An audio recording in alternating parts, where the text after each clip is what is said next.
A very pleasant good morning, dear readers. Welcome back to my channel, English Mentor. Today, we are going to analyze the editorial of 23rd September. So let us start this editorial in detail. The title of this editorial is Status Quo Ante, जिसका meaning होता है the previously existing state of affairs. मतलब राज्य के अंदर जैसे पहले हालात थे वैसे के वैसे हालात बने रहना। ऑन कनाडा इलेक्शंस, तो फिलहाल कनाडा के अंदर इलेक्शंस हुए जिसके अंदर ट्रूडो जो कि वहां के प्राइम मिनिस्टर हैं, थर्ड टाइम उन्होंने क्या किया, वहां पर जीत हासिल की है। तो जैसे पहले वहां पर स्टेट ऑफ अफेयर्स थे वैसे के वैसे वहां पर स्टेट ऑफ अफेयर्स अभी भी एग्जिस्ट करते हैं। पहले भी ट्रूडो की मतलब वहां पर सरकार थी, अभी भी वहां पर ट्रूडो की ही सरकार बनी है, तो इसलिए इसका टाइटल है स्टेटस क्यो एंटे। वोटर्स बैक ट्रूडो, और जो कनाडा के जितने भी वोटर्स हैं उन्होंने ट्रूडो को फिर दोबारा से सपोर्ट किया है, बैक किया है, but took a dim view of. देखो but took a dim view of का मीनिंग होता है रिगार्ड विथ डिसअप्रूवल, मतलब किसी चीज को आप क्या कर देते हो, डिसअप्रूव कर देते हो, तो उसके लिए बोला गया है his decision to call the snap election. Snap election क्या बोला जाता है, टाइम से पहले इलेक्शन को करा देना। देखिए, an election that is called earlier than one that has been scheduled, मतलब जो एक स्केड्यूल टाइम के हिसाब से जो इलेक्शन होने थे उससे पहले इलेक्शन को करा देना स्नैप इलेक्शन कहलाता है। हालांकि जो इलेक्शंस हुए उस इलेक्शन में ट्रूडो को सपोर्ट मिला, वोटर्स ने उसको सपोर्ट किया, लेकिन कहीं ना कहीं उनका ये जो डिसीजन था कि उन्होंने टाइम से पहले इलेक्शंस करा दिए, लोगों का वहां पर डिसअप्रूवल दिखाई पड़ा। लोग उसकी इस बात को लेकर कहीं ना कहीं सहमत नहीं थे, डिसअग्री थे। प्राइम मिनिस्टर जस्टिन ट्रूडो, अभी फिलहाल कनाडा के जो प्राइम मिनिस्टर हैं उनका नाम है Justin Trudeau, had designed this September 20 parliamentary election as Canada pivotal। pivotal का मतलब होता है फंडामेंटल, बहुत ही महत्वपूर्ण मोमेंट, लम्हा। यानी अभी फिलहाल 20 सितंबर को जो पार्लियामेंट्री इलेक्शंस हुए जिसके अंदर जस्टिन ट्रूडो जो कि पहले ऑलरेडी वहां के प्राइम मिनिस्टर थे, उन्होंने क्या किया, उन्होंने कनाडा के अंदर जीत हासिल की है, जो कि कनाडा के लिए क्या है, एक बहुत ही महत्वपूर्ण एक लम्हा है। 2 years into the 4th year term, यानी जो पिछले इलेक्शन की अगर बात की जाए, उस पर्टिकुलर इलेक्शन टाइम पीरियड की अगर बात की जाए तो उसमें से 4 सालों में से 2 साल मतलब उनकी सरकार को हो गए थे ऑफ हिज माइनॉरिटी गवर्नमेंट, यानी उनको मेजोरिटी हासिल नहीं थी। कहीं ना कहीं उनको दूसरे जो लोकल पार्टीज हैं उनसे सपोर्ट लेकर उन्होंने सरकार को बनाया था और उस सरकार के 2 साल निकल चुके थे। ही डिसॉल्व का मतलब कहीं ना कहीं भंग कर देना parliament and called the snap election, और कहीं ना कहीं उन्होंने अपनी सरकार को क्या किया, उनको भंग कर दिया और बाद में उन्होंने स्नैप इलेक्शन, टाइम से पहले इलेक्शंस वहां पर कंडक्ट करा दिए। होपिंग दैट, इस उम्मीद के साथ Canadians would give him an absolute majority, उनको ऐसा लगा, किस होप के साथ, जो कैनेडियंस है, जो सिटीजन्स है कनाडा के, वुड गिव हिम, वो उसको देंगे क्या, एब्सोल्यूट कंप्लीट मेजॉरिटी, मतलब उनको मेजोरिटी देंगे, क्योंकि उससे पहले उनकी जो सरकार थी वो माइनॉरिटी थी, कहीं ना कहीं उनकी लोकल पार्टीज को उनको सपोर्ट मिला हुआ था, और इस उम्मीद के साथ उन्होंने स्नैप इलेक्शन कराए कि अब की बार हो सकता है कि उनको मेजोरिटी मिल जाए। हाउएवर, हालांकि मिस्टर ट्रूडो की अगर बात की जाए, मस्ट बी रिलीव्ड का मतलब रिलैक्स होना, एंड डिसअपॉइंटेड। फिलहाल अगर बात की जाए तो मिस्टर ट्रूडो को रिलीव भी होना चाहिए, रिलैक्स भी होना चाहिए, एंड डिसअपॉइंटमेंट भी उनके साथ है, उनको इस बात को लेकर उदास भी होना चाहिए, क्योंकि उनके साथ दोनों ही चीजें हुई हैं। विद द पार्लियामेंट्री रिजल्ट्स, जो इलेक्शंस हुए, पार्लियामेंट्री इलेक्शंस हुए, उनके जो रिजल्ट्स थे, उन रिजल्ट से उनको रिलीव भी होना चाहिए, रिलैक्स होना चाहिए, एट द सेम टाइम उनको दुखी भी होना चाहिए। हिज लिबरल पार्टीज, लिबरल वैसे लिबरल का मतलब था उदारवादी, और उनकी जो पार्टी है liberal party got the most seat in parliament. अगर बात की जाए अब की बार भी उनकी जो पार्टी है लिबरल पार्टी जो है उसको मैक्सिमम नंबर ऑफ सीट्स अभी भी इलेक्शंस में उसी को मिली है एट 158, एट 158। अब की बार उसकी जो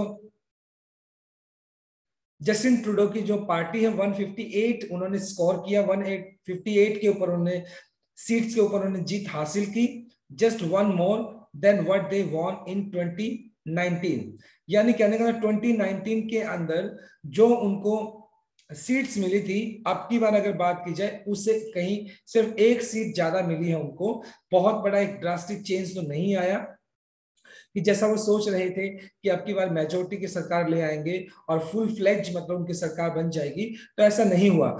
जितना पिछली बार उनको पिछले जो इलेक्शंस हुए थे उनसे सिर्फ एक ही सीट अब की बार उनको ज्यादा मिली, but well short of majority 170 seats. और जैसा उनका इस बात को लेकर होप था, उम्मीद थी कि वो 170 जो कि एक मेजोरिटी है, अगर 170 उनके पास होता तो उनको किसी भी लोकल पार्टी का सपोर्ट का जरूरत नहीं होता और वो फुल फ्लेज अपनी सरकार को बना सकते थे।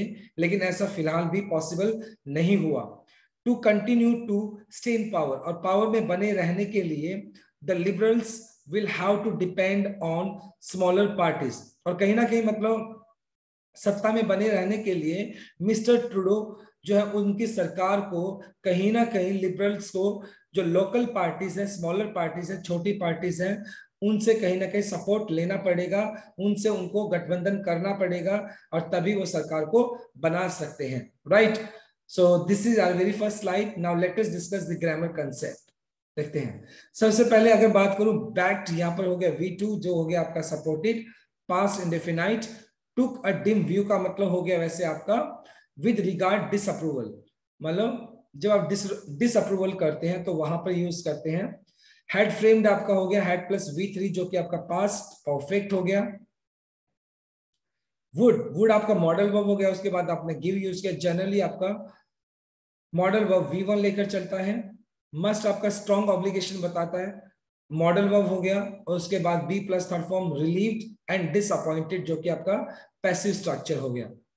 उसका टू कंटिन्यू आपका इंफिनिटिव केस हो गया, 2 + V1 आपने यूज कर लिया। एंड विल हैव टू जब आप कंपल्शन शो करते हैं फ्यूचर का तो वहां पर आप विल हैव टू यूज करते हैं। Now let us move on to our second slide, the Conservatives. अब जो कंजर्वेटिव्स है परंपरावादी जिसको आप बोल सकते हैं, ये दूसरी पॉलिटिकल पार्टीज है कनाडा की जो उनके अपोजिशन में थे, who under the leadership of Erin O'Toole. और मतलब उनके जो लीडर्स थे, मतलब जैसे अगर बात की जाए लिबरल्स के तो लीडर कौन थे, जस्टिन ट्रूडो थे। और कंजर्वेटिव जो कि दूसरी अपोजिशन पार्टी है, उनके जो लीडर है Erin O'Toole took a moderate का मतलब होता है मॉडेस्ट, उदारवादी position on contentious issue. Contentious का मतलब हो गया डिस्प्यूटेबल, विवादास्पद। तो कहीं ना कहीं मतलब जो एरिन ओ टूल जो कि कंजर्वेटिव पॉलिटिकल जो पार्टीज है उसके जो लीडर है, उनका जो रवैया था, उनका जो स्टैंड था किसको लेकर, जो कुछ डिस्प्यूटेबल इश्यूज थे उनका जो रवैया था, उनका जो स्टैंड था वो काफी मॉडरेट था। कौन से इश्यूज को लेकर, from carbon tax. Carbon tax क्या है देखें, a tax on fossil fuels specially those used by motor vehicles. मतलब कहीं ना कहीं कार्बन टैक्स को लेकर जो वहां पर एक तो मतलब कहीं ना कहीं जो जस्टिन ट्रूडो है उन्होंने वहां पर टैक्स लगाया था, कार्बन टैक्स लगाया था। Eight the same time assault rifles, और वहां पर जो असॉल्ट राइफल, ये मतलब एक टाइप ऑफ राइफल कह सकते हो आप, सिलेक्टिव फायर, मतलब एक तरह की राइफल है जिसके ऊपर उन्होंने बैन लगा दिया था। और ये कहीं ना कहीं ये दो ऐसे मुद्दे थे जो बहुत ही कंटेंशियस थे, यानी विवादास्पद थे। और उनके ऊपर जो कंजर्वेटिव्स के जो लीडर थे एरिन ओ टूल, उनका जो रवैया था काफी क्या था, मॉडरेट था, काफी उदारवादी था। Fail to make any gain, और मतलब कहीं ना कहीं उन्होंने उनका क्रिटिसिज्म भी किया जो ट्रूडो की सरकार है उनका क्रिटिसिज्म भी किया कार्बन टैक्स और असोल्ट राइफल्स को लेकर, लेकिन एरिन ओटूल को उसका कोई ज्यादा फायदा नहीं हुआ. His plan was to reach out to the waters beyond the conservative base and take on the liberals on policy specific rather than ideology. और उनका जो तरीका था, एरन ओटूल का जो तरीका था, उन्होंने इस बात की कोशिश की थी कि वो वोटर्स के पास जाएंगे कहीं ना कहीं बियॉन्ड द कंजर्वेटिव बेस, मतलब जो कंजर्वेटिव्स हैं जिनका जो एक बेस बना हुआ है, जो मतलब जो वोट्स उनके हैं उनसे वो परे जाएंगे, मतलब जो वोटर्स उनको मिलने हैं, जो वोट्स उनको मिलने हैं वो तो है ही है, उससे ऊपर जाकर दूसरे वोटर्स को वो क्या करेंगे, उनको कन्विंस करने की कोशिश करेंगे. और जितने भी लिबरल्स हैं उनको पॉलिसी, मतलब उनकी जो पॉलिसीज हैं उन पॉलिसी को लेकर उनको क्या करेंगे, उनसे सवाल पूछे जाएंगे एक तरह से, रादर देन ऑन आइडियोलॉजी. यानी कहीं ना कहीं यहाँ पर जो कंजर्वेटिव्स हैं उन्होंने अपनी आइडियोलॉजी को लेकर नहीं, आइडियोलॉजी का मतलब परसेप्शन को लेकर नहीं, विचारधारा को लेकर नहीं, बल्कि जो कंजर्वेटिव्स हैं उन्होंने लिबरल्स को उनकी पॉलिसी स्पेसिफिक को लेकर उनको घेरने की कोशिश की, लेकिन फाइनली अगर बात की जाए did not make any gain, उससे कोई उनको ज्यादा फायदा नहीं हुआ. दे सिक्योर्ड 119, यानी 119 सीट्स ही उनको मिल पाई कंजर्वेटिव्स को, डाउन फ्रॉम 121 इन 2019. यानी 2019 के अंदर अगर बात की जाए, 2019 के अंदर बात की जाए तो उनको 121 सीट्स मिली थी, लेकिन अभी उनको सिर्फ 119 सीट्स मिली है, तो कहीं ना कहीं कंजर्वेटिव्स को 2 सीट्स का लॉस हुआ. While the centre left new Democrats, यहां पे अब थर्ड पार्टी आ गई है, new Democrats led by Jagmeet Singh, और मतलब वहां पे एक थर्ड पार्टी भी है न्यू डेमोक्रेट्स के नाम से, और जगमीत सिंह उनके लीडर हैं, won 25 सीट्स, और कहीं ना कहीं उनको 25 सीट्स वहां पर मिली है इन असेंबली, इन इलेक्शंस के अंदर, one more then in the last what. मतलब लास्ट जो इलेक्शंस हुए थे उनमें से उन्होंने क्या किया है, 1 सीट्स ज्यादा उनको मिली है, किनको, जगमीत सिंह जो कि न्यू डेमोक्रेट्स के लीडर हैं. द ब्लॉक क्यूबेकॉइस, ब्लॉक क्यूबेकॉइस, ये 4 टाइप की वहां पर क्या होगी, पॉलिटिकल पार्टी होगी. पहली पॉलिटिकल पार्टी होगी लिबरल्स, दूसरी पॉलिटिकल पार्टी होगी कंजर्वेटिव्स, तीसरी पॉलिटिकल पार्टी होगी new Democrats, and fourth political party है ब्लॉक क्यूबेकॉस विच बैक्स क्यूबेक्स इंडिपेंडेंस. देखो क्यूबेक कौन था, ये फ्रेंच स्पीकिंग कम्युनिटी है, मतलब कनाडा के अंदर जो फ्रेंच स्पीकिंग कम्युनिटी है उनकी इंडिपेंडेंस को सपोर्ट करती है. ये फोर्थ पॉलिटिकल पार्टी है, टुक 34 सीट्स, और उन्होंने भी 34 सीट्स वहां पर जीती फिलहाल इलेक्शंस के अंदर. अगेन ऑफ 2, यानी उसको 2 सीट्स का फायदा हुआ ब्लॉक क्यूबेकॉइस को. मिस्टर सिंह यानी जगमीत के लिए यूज किया गया, जो कि डेमोक्रेट्स के लीडर हैं. Mister Singh whose party backed mister Trudeau minority government after 2019 election. अगर 2019 इलेक्शन के अंदर भी कहीं ना कहीं मिस्टर ट्रूडो को मेजोरिटी नहीं मिली थी, उस टाइम न्यू डेमोक्रेट्स के जो लीडर थे जगमीत, उन्होंने उनकी पार्टी को सपोर्ट किया था and has hinted that he would continue to support the liberals. और उन्होंने इस बात का इशारा किया है कि अब की बार भी वो सपोर्ट करने वाले हैं मिस्टर ट्रूडो को, उनकी जो लिबरल जो पार्टी है उनको सपोर्ट करने वाले हैं सरकार को बनाने के लिए. तो कहीं ना कहीं जो अभी फिलहाल कनाडा के अंदर इस चीज के सिग्नल्स दिखाई पड़ते हैं कि मिस्टर ट्रूडो, जिनकी अभी फिलहाल उनको भी फुल फ्लैश सीट्स नहीं मिली, मेजोरिटी नहीं मिली है, और उनको कहीं ना कहीं मिस्टर जगमीत जो कि डेमोक्रेट्स के लीडर हैं वो उनको सपोर्ट करने वाले हैं, और दोनों के कोलिजन से, दोनों के गठबंधन से सरकार बनने वाली है. Right, so this is a second slide. Now let us discuss the grammar concept. देखिए फेल्ड आपका V2 हो गया, जो कि आपका पास्ट इंडेफिनाइट है. रादर हमेशा अपने साथ देन लेकर चलता है, जनरली एरर इस टाइप से दिया जाता है, देन THEN लगाकर दे दिया जाता है, जो कि इनकरेक्ट है. हैज हिंटेड आपका प्रेजेंट परफेक्ट हो गया, हैज के बाद आपने वर्ब का थर्ड फॉर्म यूज कर लिया, जो कि आपका प्रेजेंट परफेक्ट है. Now let us move on to our third slide.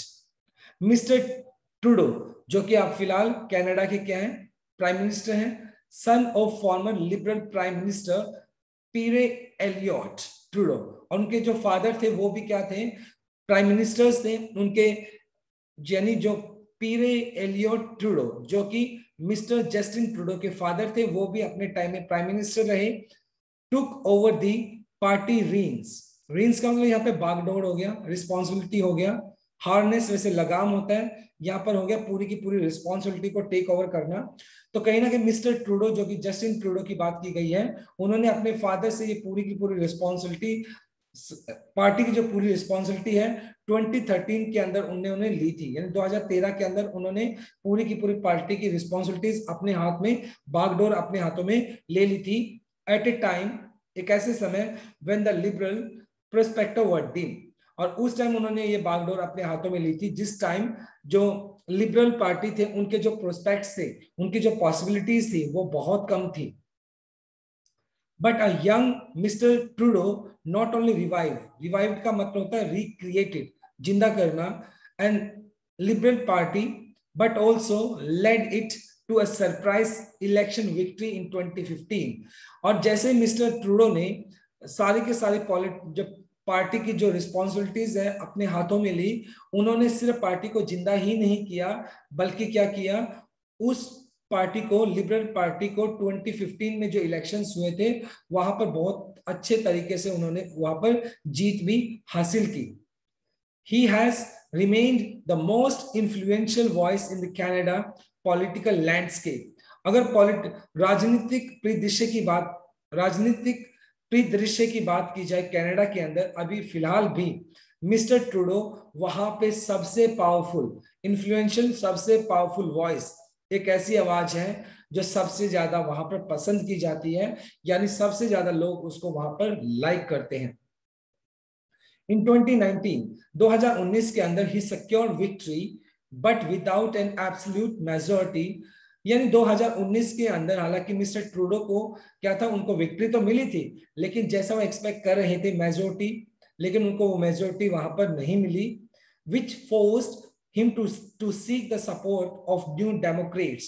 Seek का मतलब लुक फॉर, और क्योंकि in order to make his government, अपनी गवर्नमेंट बनाने के लिए मिस्टर ट्रूडो को न्यू डेमोक्रेट्स का सहारा लेना पड़ा, और उसके कोलिजन के साथ, उसके गठबंधन के साथ उनको सरकार बनानी पड़ी। Poll numbers for the Liberals soared after the government. Poll numbers मतलब उनके, यानी कहीं ना कहीं जो वोटर्स थे उनके लगातार बढ़ते चले गए। सोर का मतलब हो गया यहाँ पे सरमाउंटेड, बढ़ना, increase. Government handling of covid pandemic, और कोविड-19 पेंडेमिक को जिस तरीके से मिस्टर ट्रूडो की सरकार ने हैंडल किया, तो उसका भी बेनिफिट उनको बहुत ज्यादा मिला, क्योंकि वोटर्स उनके जो हैंडलिंग ऑफ कोविड-19 थे उससे बहुत ज्यादा इंप्रेस हुए, और कहीं ना कहीं उनको उनके इस काम को देखते हुए उन्होंने इलेक्शंस के अंदर उनको बहुत ज्यादा सपोर्ट किया by calling the snap election. लेकिन फिलहाल अगर बात की जाए, मिस्टर ट्रूडो ने टाइम से पहले जो इलेक्शंस कराए, mister Trudeau plan was to turn those numbers into actual voters, और उनको ऐसा लगा कि मतलब जो लोग उनके कहीं ना कहीं कोविड-19 की जो उनका टैकलिंग था, कोविड-19 को जिस तरीके से उन्होंने मैनेज किया और लोगों से एप्रिसिएशन मिला, 5 लोगों से बहुत उनको प्रेज मिली, तो उनको लगा शायद अगर वो स्नैप इलेक्शन कराते हैं, टाइम से पहले इलेक्शन कराते हैं, तो हो सकता है कि ये जो लोग एप्रिसिएशन कर रहे हैं उनके काम करने के तरीके को, कोविड को टैकल करने का जो तरीका है, हो सकता है ये एक्चुअल वोटर्स में कन्वर्ट हो जाए, लेकिन ऐसा हुआ नहीं। Win a fresh 4-year term with clear majority, और इस वजह से उन्होंने स्नैप इलेक्शन कराए, और इस उम्मीद के साथ शायद पहले उनकी जो माइनॉरिटी की जो गवर्नमेंट थी, अब की बार हो सकता है कि उनको फुल फ्लैज क्या मिल जाए, मेजोरिटी मिल जाए, और वो एक फुल फ्लैज सरकार बना सके मेजोरिटी के साथ, लेकिन ऐसा हुआ नहीं। But the decision to call a mid term election was controversial, disputable. लेकिन इस तरीके से स्नैप इलेक्शन बीच में ऑर्गेनाइज कराना कहीं ना कहीं, हालांकि उन अभी भी वो एक प्रोमिनेंट लीडर है, हालांकि उनको सबसे ज्यादा सीट्स मिली है, लेकिन at the same time he has to face some, you know, he has to face some criticism also, क्योंकि उनके इस डिसीजन को बहुत, मतलब क्या, इस डिसीजन को कंट्रोवर्शियल डिसीजन माना गया है, विवादास्पद डिसीजन माना गया है, क्योंकि बहुत सारे लोग ऐसा मानते हैं कि इस तरीके से इलेक्शन कराना गलत था। So this is our third slide. Now let us discuss the grammar concept. देखिए नॉट ओनली बट ऑल्सो का हमेशा पेयर होता है, जो कि आपका कोरिलेटिव कंजक्शन है। हैज रिमेन्ड आपका प्रेजेंट परफेक्ट हो गया, हैज के बाद आपने थर्ड फॉर्म यूज कर लिया। मोस्ट इन्फ्लुएंशियल, देखो इन्फ्लुएंशियल वैसे वॉइस आपका नाउन हो गया, इन्फ्लुएंशियल आपका एडजेक्टिव हो गया, और मोस्ट सुपरलेटिव डिग्री हो गया, जो कि अपने साथ आर्टिकल द लेता है। To seek, to look for, जो कि आपका इन्फिनेटिव केस हो गया 2 + V1। बाय प्रेपोजिशन हो गया, जो कि अपने साथ जेरेंड लेकर चलता है, V1 + ing। कॉलिंग यहाँ पर जेरेंड यूज हुआ है। Now let us move on to our last slide. मतलब जो डिसीजन फिलहाल मिस्टर ट्रूडो ने लिया स्नैप इलेक्शन कराकर, जिसकी वजह से उनको क्रिटिसिज्म का सामना करना पड़ा, और ये बहुत अपने आप में एक कॉन्ट्रोवर्शियल डिसीजन था, एक डिस्प्यूटेबल डिसीजन था। हिज राइवल्स, और उनके जो राइवल्स थे, उनके जो एक तरीके से अपोजिशन में बैठे हुए लोग थे जो उनको अपोज करते थे, called him a political oppositionist. Political राजनीतिक अपोजिनिस्ट का मतलब होता है टाइम टाइम सर्विंग, अवसरवादी। तो उनके जो राइवल थे, उनके जो प्रतिद्वंदी थे, उन्होंने ट्रूडो को बोला कि वो एक राजनीतिक अवसरवादी हैं, हु हैड पुश्ड, जिन्होंने धकेल दिया द कंट्री, पूरे देश को, इनटू एन एक्सपेंसिव इलेक्शन, यानी उन्होंने जानबूझकर हमारी कंट्री को, जानबूझकर देश को बहुत ही महंगे, बहुत ही एक्सपेंसिव इलेक्शन के अंदर धकेल दिया, जिसका कोस्ट था 600 मिलियन कैनेडियन डॉलर। बहुत बड़ी अमाउंट यानी उसके इलेक्शंस के ऊपर खर्च की गई। तो कहीं ना कहीं उसके जो राइवल्स हैं, उन्होंने मिस्टर ट्रूडो को स्नैप इलेक्शन के लिए क्रिटिसाइज किया। It is the most expensive in its history, और कनाडा की हिस्ट्री के अंदर इससे ज्यादा पहले इतना खर्चा कभी भी नहीं आया इलेक्शंस के ऊपर। In the midst, in between of the Covid square, और वो भी कब कराए उन्होंने, कोविड का जो अभी भी क्या बना हुआ है, सडन अटैक ऑफ फियर, और कोविड का जो अभी भी डर बना हुआ है, उस कोविड के दौर के दौरान उन्होंने इस तरह का इतना सारा जो खर्चा किया है, जो कि अपने आप में मतलब क्या एक कंट्रोवर्शियल इशू है, एक ऐसा इशू है जिसकी क्रिटिसिज्म होना चाहिए, और उनको क्रिटिसिज्म का सामना करना भी पड़ रहा है। वोटर्स टर्नआउट, टर्नआउट का मतलब यहाँ पे प्रेजेंट होगी, तो यानी जो वोटर्स थे जो फिलहाल इलेक्शन हुए हैं, at 58.44 was the lowest ever. और अगर जैसा एक्सपेक्ट किया जा रहा था, जो वोटर्स जो परसेंटेज था 58.44% लोग ही इलेक्शंस के लिए बाहर निकले, और जो कि अपने आप में सबसे लोवेस्ट था, यानी बहुत ही कम प्रतिशत लोग इलेक्शंस के लिए बाहर आए। इन द एंड, आखिर में the voters backed supported mister Trudeau government. हालांकि मिस्टर ट्रूडो जो कि एक प्रोमिनेंट फेस है कनाडा के अंदर, उनको फिर भी सपोर्ट किया गया, but stop short of endorsing his political Gamble. Endorsing का मतलब सपोर्ट करना। हालांकि उनको सपोर्ट, पॉलिटिकल उनको सपोर्ट किया, हालांकि उनको सरकार बनाने के लिए उनको सपोर्ट किया गया, लेकिन जिस तरीके से उन्होंने अपना पॉलिटिकल गैम्बल खेला, मतलब जो राजनीतिक जुआ खेला, उनको ऐसा लग रहा था शायद वो अब की बार क्या करेंगे, मेजोरिटी हासिल कर लेंगे, और इसकी वजह से उन्होंने जो स्नैप इलेक्शन कराए, उसको कहीं भी किसी भी तरीके का कोई सपोर्ट नहीं मिला, उसको सिर्फ डिसएग्रीमेंट मिला, लोग उनके इस डिसीजन से सहमत नहीं थे। Having led the party to 3 back to back victories, यानी जो लिबरल्स हैं, मिस्टर ट्रूडो एक के बाद एक 3 जो लगातार उन्होंने जो इलेक्शंस है उनमें जीत हासिल की है। He is the undisputed leader.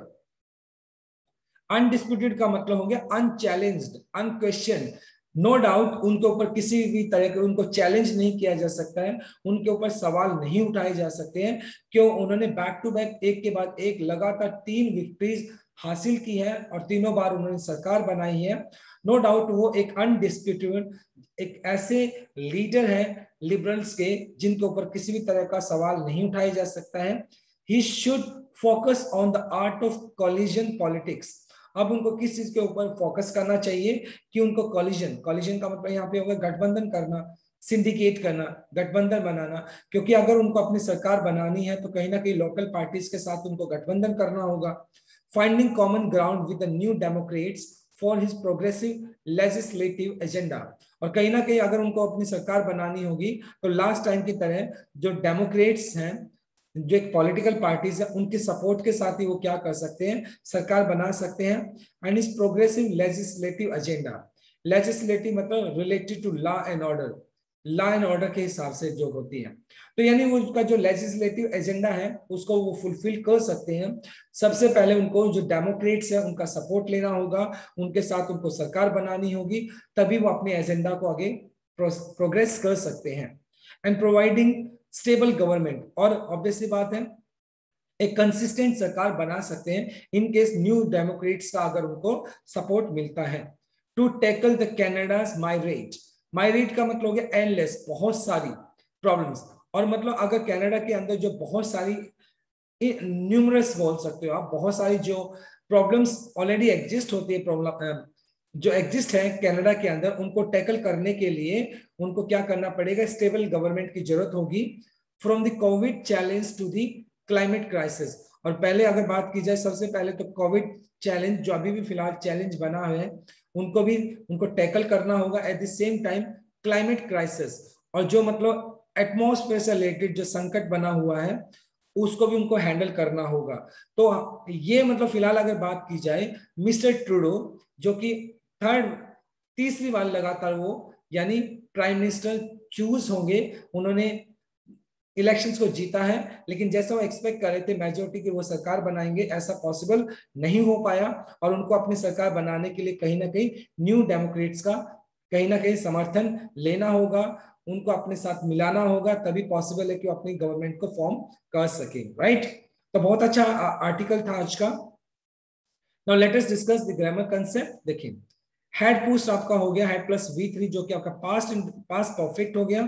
The lowest आपका सुपरलेटिव डिग्री हो गया, तो यहाँ पे आर्टिकल द लगा दिया आपने। ऑफ आपका प्रेपोजिशन हो गया, तो यहाँ पे V1 प्लस ING। इंडोर्सिंग हो गया जिसका मतलब सपोर्ट करना हो गया। हैविंग लेड ये आपका हो गया, हैविंग लेड हो गया आपका परफेक्ट पार्टिसिपल। लीडर आपका नाउन हो गया, और अनडिस्प्यूटेड V3 जो कि आपका पास्ट पार्टिसिपल एडजेक्टिव की तरह काम कर रहा है, right. So my dear readers, this is all about from this article. Thanks for watching this video. Please do like, share, comment and subscribe to my channel. So tomorrow I'll continue with another video. Till then, bye bye, take care and have a nice day.